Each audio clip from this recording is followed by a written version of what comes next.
Mesela insanlar var, atasının canına and içir, anasının canına and içir və yaxud da hər hansı bir salihə görürsən and içir. Hətta salihə and içməsi, hətta bu nədir, bu daha təhlükəlidir. Və yaxud da görürsən insanlar var, günümüzdə insanların arasında yayılmış, sən öl deyirlər, yəni nədir, filan kəsin canı deyirlər, nədir? Bunlar hamısı Allahdan qeyrisinə and içməkdir ki, bunlar da nədir? Böyük günahdır. Yəni bunlar, bu kiçik şirkdir. Və kiçik şirk böyük günahlardan daha böyük günahdır. Yəni insan bunun dili ilə deyir, sanki bunun yəni necə təhlükəli olduğunun fərqinə varmır. Amma əslində bu nədir? Oğurluq etməkdən, yalan danışmaqdan, zina etməkdən, nədir? Adamı öldürməkdən daha böyük günahdır bunlar. Nədir? Allah qorusun, kiçik şirk digər böyük günahlardan daha böyük günahdır.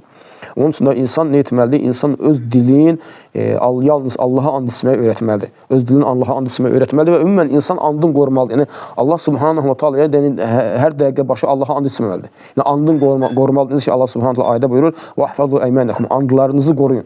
Yəni insan andın qorumalıdır. Ümumən Allaha and içərkən belə yəni çoxlu and içməməlidir. Yəni çox Allaha and içməməlidir. Hər dəqiqə başı hər bir məsələdən ötürü vallahi billahi, yəni bu cür nə deməlidir? Deməsi yaxşı deyil. O ki qalmışdı Allahdan qeyrisinə isə ümumiyyətlə and içməməlidir. Allahdan qeyrisinə ümumiyyətlə and içməməlidir.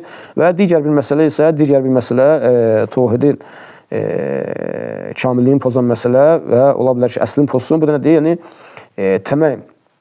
təmim insanın üzərindən təmim asması, insanın üzərindən təmim asması, yəni bizdə dua dillər və digər məsələlər, yəni Quran ayəsində sələflər arasında ixtilaf olub, səhih odur ki, o da icazəli deyil. Və bu da nədir? İnsanın üzərindən həmin o təmiməni, həmin o askını asması ki, nə etmək üçün və yaxud da insan görürsən, nə edir? Üzərindən göz mumcuğu asır.